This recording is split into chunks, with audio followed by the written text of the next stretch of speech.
pukul 17 waktu Indonesia Barat. Soal perjuangan ke pusat, apapun yang diminta oleh pemerintah Aceh, Lon sebagai wakil Aceh siap memperjuangkan.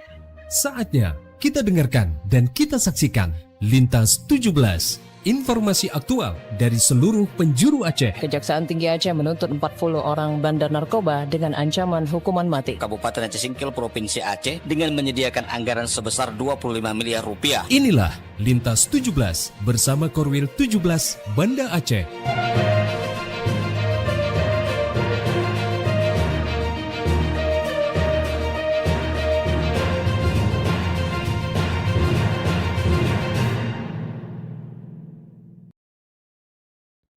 Assalamualaikum warahmatullahi wabarakatuh. Dari Jalan Sultan Iskandar Muda nomor 13 Banda Aceh. Saya Arso bersama presenter dari RRI Sekorwil Nusantara 17 Banda Aceh. Loksmawe, Takengon, Sabang, dan Singkil mengantarkan Lintas 17. Siaran berita berjaringan menyajikan informasi aktual yang terjadi di berbagai penjuru Aceh edisi hari ini, Selasa 10 Maret 2026.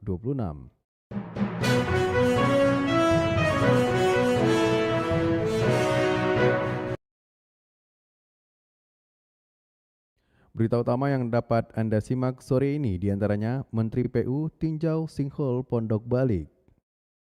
Antrian BBM di Loksmawe picu panik buying.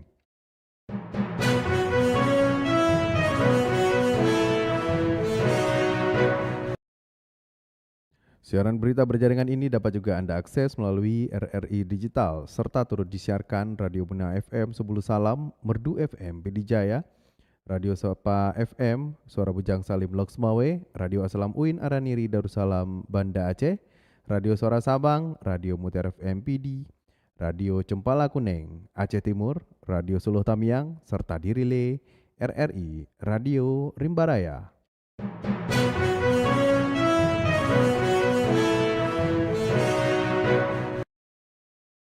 Baiklah, saudara, berita pertama kami mulai dari Kutaraja, Banda Aceh.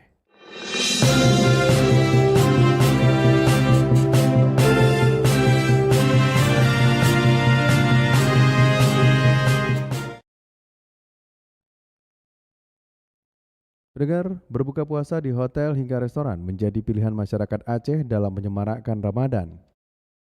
Selengkapnya dilaporkan Tisi Maulidia Putri. Berbuka puasa di hotel, kafe, restoran, taman, pantai, dan sebagainya menjadi pilihan bagi masyarakat Aceh untuk menambah semarak Ramadan 1447 Hijriah. Salah satu tempat yang paling diminati adalah Hermes Palace Hotel, Kota Banda Aceh pada awal maupun akhir pekan. General Manager GM Hermes Palace Hotel, Budi Syaiful menjelaskan, Ramadan tahun ini antusiasme cukup tinggi. Setiap harinya yang berbuka puasa rata-rata mencapai 300 hingga 350 orang dengan kapasitas yang tersedia 400. Paket yang ditawarkan senilai Rp175.000 per orang dengan konsep all you can eat sehingga dapat mengkonsumsi sepuasnya ragam panganan yang tersedia. Jumlah yang dibayarkan oleh konsumen sudah termasuk donasi bagi korban bencana banjir dan longsor di Aceh. Bulan puasa tahun ini kebetulan kita membuka area mulai dari lobi sampai dengan restoran dan juga di area kolam renang. Jadi kapasitas secara keseluruhan itu kita bisa menampung sekitar 400 orang. Alhamdulillah tahun ini kita kalau dibandingkan dengan tahun-tahun sebelumnya kita ada peningkatan. Ya, jadi rata-rata per hari sekitar 300 sampai 350. Ragam kuliner Nusantara seperti mie dan nasi goreng, sate, takjil panganan berbuka, dan sebagainya disajikan dalam bentuk long buffet prasmanan panjang untuk memudahkan mengambil sendiri menu yang diinginkan. Selain itu turut dimeriahkan dengan live cooking, koki memasak dan menyajikan makanan langsung di depan konsumen, serta pertunjukan musik. Adapun layanan berbuka puasa ini dilaksanakan hingga H-1 Hari Raya Idul Fitri. Dari Banda Aceh, Tisi Maulidia Putri melaporkan.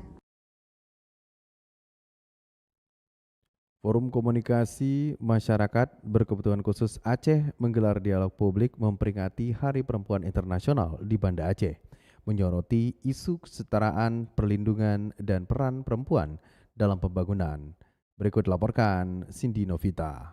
Forum Forum Komunikasi Masyarakat Berkebutuhan Khusus Aceh (FKMBKA) menggelar dialog publik bertema memperkuat suara perempuan dalam pembangunan inklusif di Aceh di Hotel Permata Hati, Banda Aceh, Senin sore 9 Maret 2026. Kegiatan ini menjadi bagian dari peringatan Hari Perempuan Internasional sekaligus ruang diskusi bagi berbagai pihak untuk membahas tantangan yang masih dihadapi perempuan di Aceh. Berbagai isu yang disoroti diantaranya keterbatasan akses perempuan di ruang publik, kesenjangan upah, hingga minimnya keterlibatan perempuan penyandang disabilitas dalam proses pembangunan dan pengambilan kebijakan. Direktur Eksekutif Flower Aceh, Rismawati, mengatakan perempuan masih sering dipandang sebatas mampu mengerjakan pekerjaan domestik. Bahwa perempuan dengan situasi budaya patriarki, kemudian juga batasan-batasan yang melekat, karena ada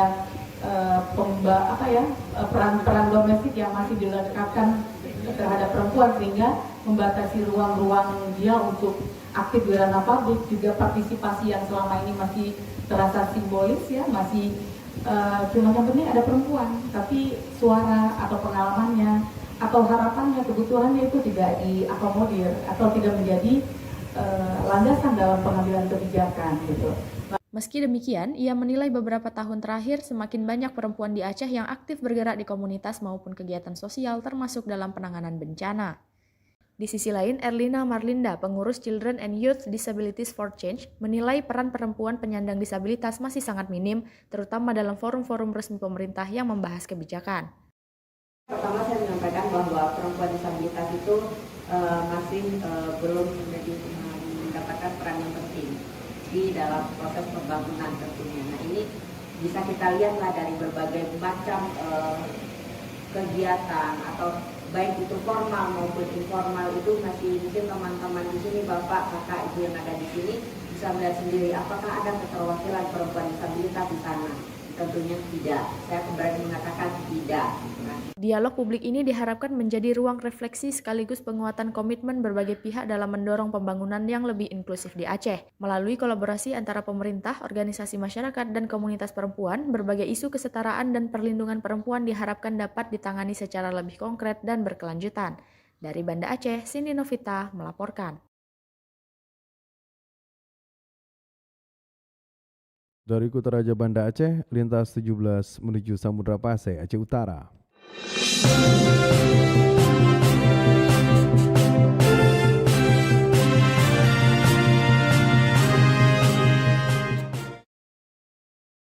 Dinas Perindustrian, Perdagangan, Koperasi dan UKM Disprindakop Kota Loksmawe memastikan ketersediaan bahan bakar minyak atau BBM di wilayah tersebut dalam kondisi aman hingga menjelang Idul Fitri. Berikut dilaporkan Muhammad Sofian. Antrian panjang yang sempat terjadi di sejumlah SPBU pada awal Maret lalu disebut dipicu oleh aksi panik buying masyarakat. Kepala Bidang Perdagangan Disprindakop Kota Loksmawe, Nelvia Surimena, saat dikonfirmasi RRI kemarin mengatakan antrian panjang di beberapa SPBU mulai terlihat pada 5 Maret 2026. Pihaknya kemudian langsung melakukan pemantauan dan berkoordinasi dengan Pertamina untuk memastikan kondisi stok BBM. Menurut Nelvia, dari hasil koordinasi dengan pihak depot Pertamina, stok BBM dipastikan mencukupi hingga Lebaran. Saat itu, Pertamina mencatat ketersediaan Pertamax sebanyak 1.340.000 liter, Pertalite 4.360.000 liter, serta solar 2.300.000 liter. Ia menjelaskan jika di lapangan sempat terjadi antrian hingga BBM habis di beberapa SPBU, hal tersebut lebih disebabkan oleh keterbatasan kuota harian yang dimiliki masing-masing SPBU, bukan karena kekurangan stok di tingkat depot. Saya juga memantau dari 3 SPBU yang di seputaran Kota Loksmawe. Kami lihat dari tim kami ada antrian begitu panjang, akhirnya khususnya kami dari bidang perdagangan langsung menghubungi ke depot Pertamina, manajer areanya, dan kita mendapatkan informasi bahwa itu adalah terjadinya panik buying yang masyarakat khawatir karena ada pernyataan-pernyataan dari beberapa pihak gitu.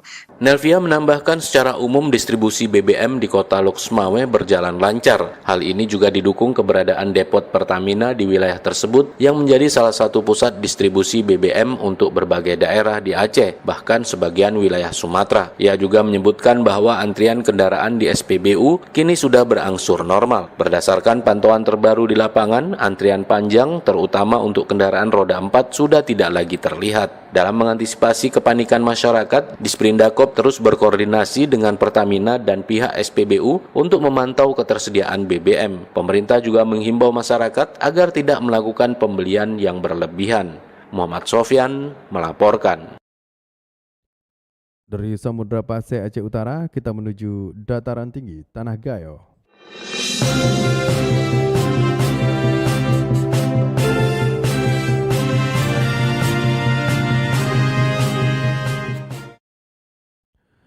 Menteri Pekerjaan Umum Republik Indonesia Dodi Hanggodo tinjau kembali perbaikan lubang raksasa atau sinkhole di Pondok Bali, Kecamatan Ketol, Kabupaten Aceh Tengah.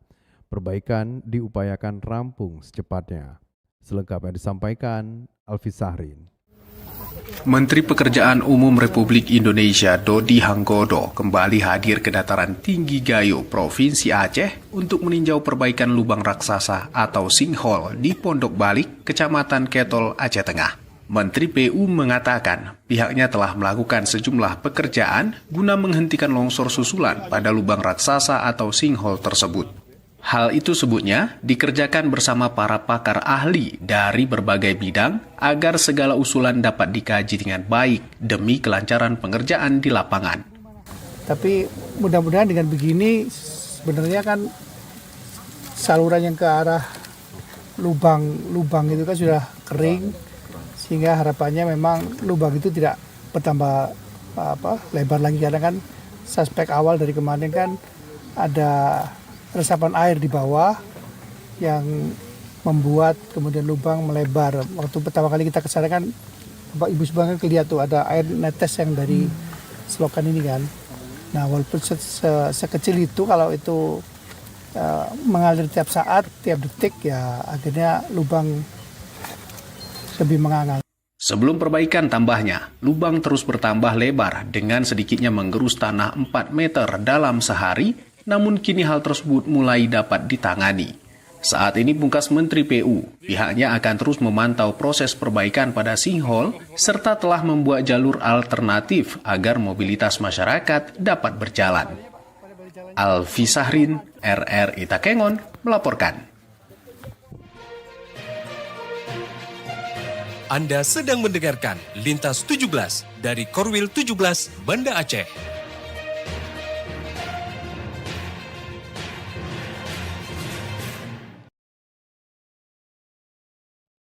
Anda telah mengikuti berita-berita dari Banda Aceh, Loksmawe, dan Takengon. Selanjutnya kita menuju 0 km Kota Sabang.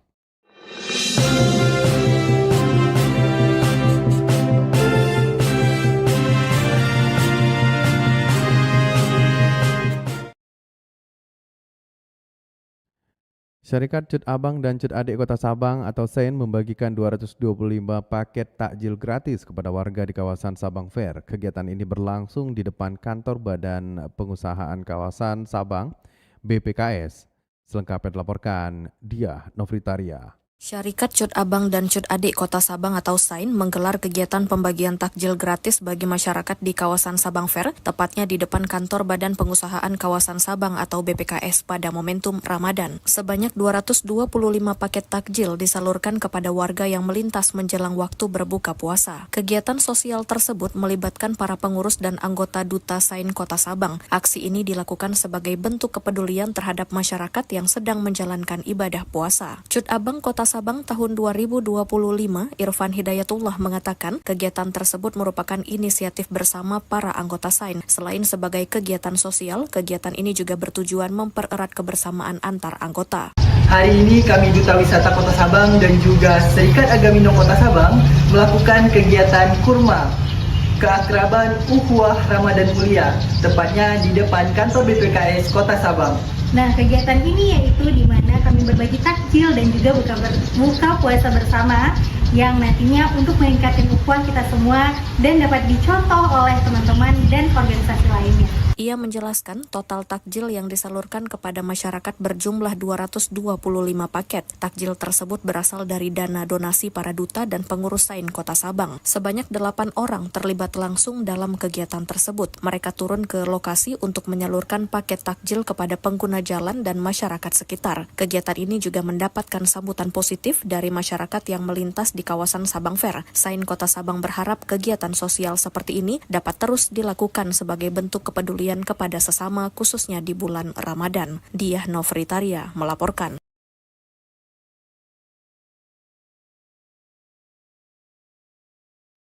Dari 0 km Kota Sabang, kita menuju kawasan Bumi Syekh Abdul Rauf Asingkili.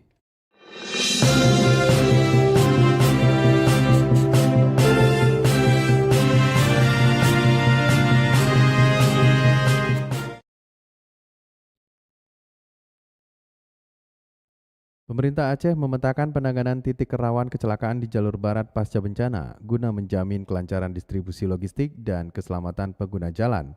Selengkapnya dilaporkan Juprianto. Pemerintah Aceh mulai memetakan penanganan serius terhadap sejumlah titik rawan kecelakaan di jalur pantai barat pasca bencana tahun 2025 lalu. Langkah itu diambil menyusul lonjakan volume kendaraan terutama angkutan barang yang kini mengandalkan jalur tersebut sebagai rute utama distribusi logistik. Wali Kota Sebulu Salam, Haji Rosid Bancin saat dikonfirmasi menyatakan bahwa perbaikan sarana keselamatan di jalur vital merupakan kebutuhan mendesak bagi mobilitas masyarakat. Menurutnya penanganan yang cepat diharapkan dapat menjamin kelancaran arus distribusi barang yang menjadi urat nadi ekonomi di kawasan pantai barat selatan Aceh. Ia juga menyebutkan kawasan Kedabuhan di Desa Jontor, Kota Sebulu Salam menjadi salah satu titik yang mendapat perhatian khusus.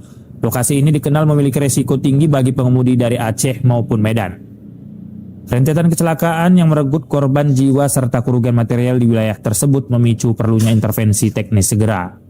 Sementara itu, Kepala Dinas Perhubungan Aceh Tengku Faisal saat meninjau lokasi tersebut mengungkapkan bahwa pengalihan arus kendaraan dari lintas timur menjadi penyebab utama kepadatan di jalur barat dan selatan.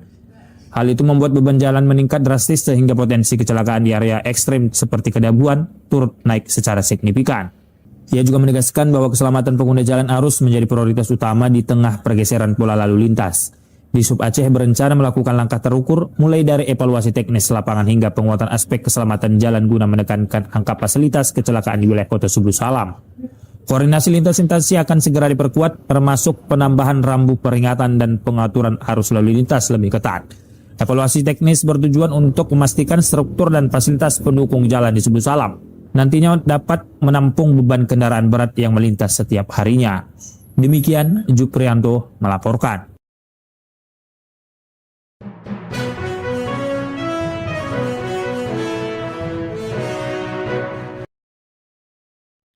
Saudara, menjelang waktu berbuka, Masjid Kebanggaan Masyarakat Aceh Barat ini dipenuhi jamaah yang datang untuk beribadah, berbagi takjil sekaligus merasakan hangatnya kebersamaan di bulan suci Ramadan.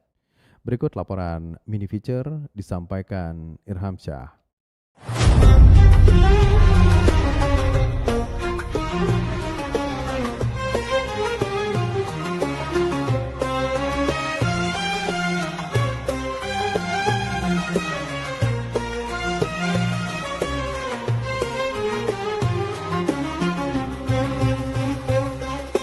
Langit senja perlahan menguning di ufuk barat kota Melabu. Siluet megah Masjid Agung Baitul Makmur berdiri anggun menjadi penanda waktu yang paling dinanti umat muslim saat berbuka puasa di bulan Ramadan. Masjid yang menjadi ikon Kabupaten Aceh Barat ini tak hanya berfungsi sebagai tempat ibadah, tetapi juga ruang pertemuan hati dan kebersamaan. Sejak sore hari, halaman dan pelataran mulai dipenuhi masyarakat dari berbagai penjuru daerah. Anak-anak berlarian kecil di bawah pengawasan orang tua. Remaja duduk meningkar sambil membaca Al-Quran. Sementara para lansia memilih bersandar di tiang-tiang masjid menanti azan maghrib dengan zikir yang lirih. Semuanya menyatu dalam suasana yang khusyuk namun hangat. Ramadan menghadirkan denyut yang berbeda di Masjid Agung Baitul Makmur. Jika di hari biasa, masjid ini ramai pada waktu salat 5 waktu, maka di bulan suci, aktivitasnya seakan tak pernah berhenti.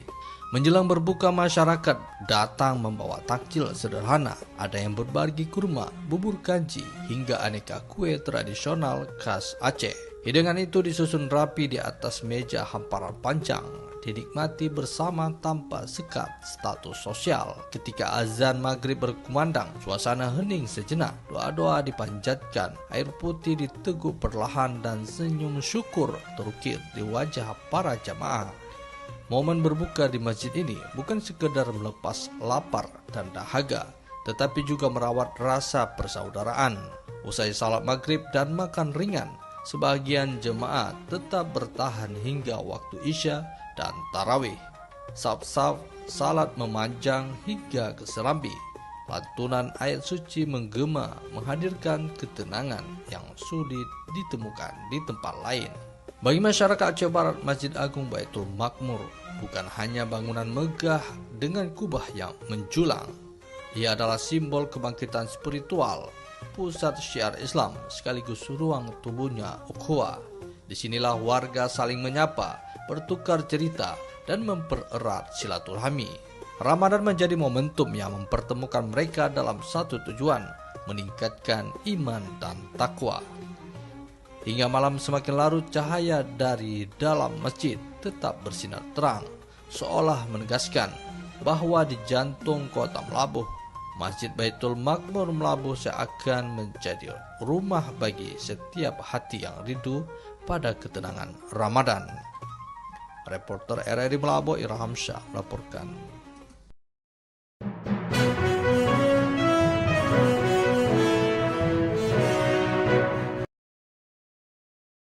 Dengan berakhir laporan tadi, berakhir sudah Lintas 17 sore ini. Berita utama dari RRI Suleh Batas Selasar Korwil 17 Banda Aceh.